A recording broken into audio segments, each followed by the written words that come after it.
So ito ang aming first attempt of vlog. creating a vlog. Well, since mahilig kami manood ng mga vlog sa YouTube, makeup, food, travel, technologies. Stuff, Ayan, nagsasalita din siya. Ayan. And actually lumabas lang kami ng bahay. Kaya sponsored by ano? Kaya nakapambahay lang kami. Sponsored by Ako pambahay. ay parang bagong makeup. no makeup. And si Eric, pawis-pawisan. No makeup. So, nandito lang kami sa loob ng village. Dito lang kami naghahanap ng makakainan. So, ito ang first time namin, August 6. So, hopefully, ma-perfect namin or kung hindi man ma-perfect in the future. May sulong namin. Maisulong namin kasi pangarap namin to. Ay, actually, wala lang, we want to try lang. And medyo mahihain pa kami at nagbabakil pa kami pag nagsasalita. Tsaka marami pa kami nakakalimutang mga gustong sabihin na nasasabi namin kapag post na namin yung recording. So, ang hilig namin gawin is kumain, manood ng sine, maggala, magdiskusyon ng argument. So, in the future siguro ng mga vlogs namin, ayun yung mga makikita nyo.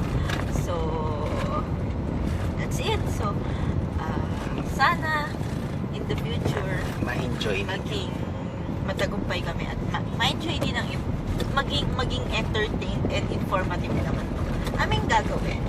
So, that's it. Is Manong B. So si Manong B, Fishball. sa tawag namin kay Manong B ay Manong B kasi siya ay Manong Bigotillo. Pero hindi namin alam talaga yung pangalan niya. Binansagan lang siyang Manong B. So si Manong B yung pinakasikat na ano. So ito siya, ganito siya kadami. Yan, si Manong B. So, isa sa mga pinakasikat na kainan ng fishbola dito sa amin. So makikita siya, daming tao. So marami-raming tao ang nandito lagi. So, paminsan nawawala siya, paminsan nandito.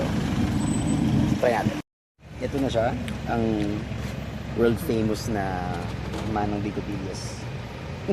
Yun na talaga bansag natin. Kikiam and Kikiam is yung kwek-kwek.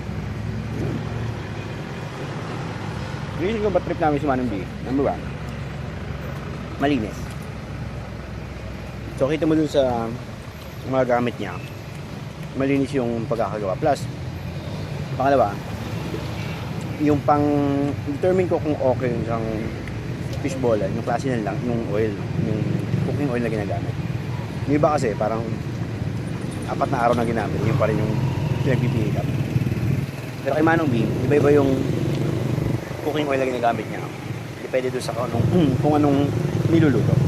So yung pang squid, iba siya kaysa dun sa pang fishball, iba rin siya pang squid balls, o parang tatlo yata yung lutuan niya. And kita naman, sa dami ng kumakain. ang bilis. Kung ano yung ano. So, yun namin pakita yung kinakain namin. Ako masasabi ko yung suka niya. Masarap kasi parang merong pipita. Parang gano'n. Cucumber. Parang nakakapagdagdag ng asim at tamis. Cucumber. Tama lang yung anghang, hindi overpowering. So, first batch pa lang ito ng kinakain namin. Mag-squid balls pa kami. Tapos, ano kakatuwa kay Manong B? Actually, parang family business yan. Makita mo yung si Manong B mismo, tapos yung asawa niya, tapos yung, ilan ba anak? Isa? Dalawa? May nakikita kami yung anak na nandiyan, nag-aaral sa gilid, tapos tumutulong sa pag-ano. So, nakakatuwa siya. Parang hindi lang siya basta sweet ball pagkain, pero para siyang experience actually. Ito yung livelihood.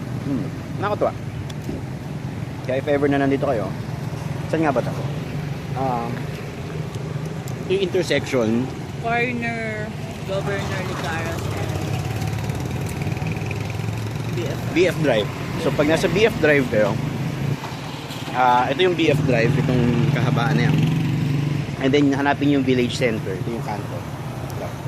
Tapos nandun sa kanto nun, sa Manong Beach. Actually, may iba pang nagtitinda ng squid balls dito sa area na to. Pero pag dumating na si Manong Beach, mas pinapipunta. So, turn niya na kasi ang dami ko na nakain. Okay lang. So, pag nakita niyo yung village center, nandun sa likod. Yan. Sa intersection. Ayun, sa kanto, si Manong B. So, dalawa actually nagtitinda ng fishball, pero mas suki namin si Manong B. Yung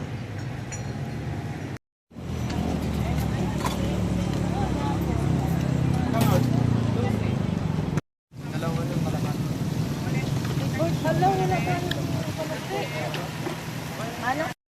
So, nasa second batch na kami ng kakainin namin. Round 2 ay Round 2 ay squid, balls and then squid ulit. squid balls ulit. Calamares. Calamares. So, dito ako aanggulo. Nakikita niyo yung mga taong kumakain. Sarap. Kain kayo. Chopsticks. Chopsticks. Oh. Ito yung lagi kong binabalikan. Calamares. Si Alice yung nakakasama. Tapos, tsambahan lang umaabutan mo si Manong B. Hindi namin, dati sinabi niya 4:30 daw siya nandito. Pero paminsan wala siya. Depende sa kanyang busy schedule. Paminsan nandito siya sa may simbahan. Paminsan makita mo siya rito. Kaya nga, pag naabutan niyo siya, bumaba na kayo. Swerte yun. Naswertehan kayo na abutan niyo si Manong B. Diba pala diba? Ngayon, hindi lang basta-basta ako makakamantik. Manaka City, Manaka Jazz. Actually, yung mga yan, matapos na kumain yun. Yung ibang mga nandun, kumain na rin.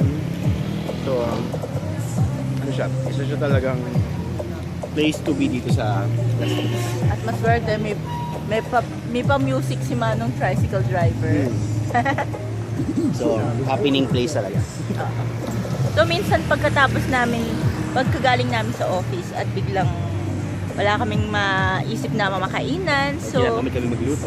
tapos pauwi kami, tapos nakita namin si Manong B. Manong B. Manong B is the place to be. Yeah. Ayun. So, tatapusin lang namin yung kinakain namin and we'll get back to you there. Bye!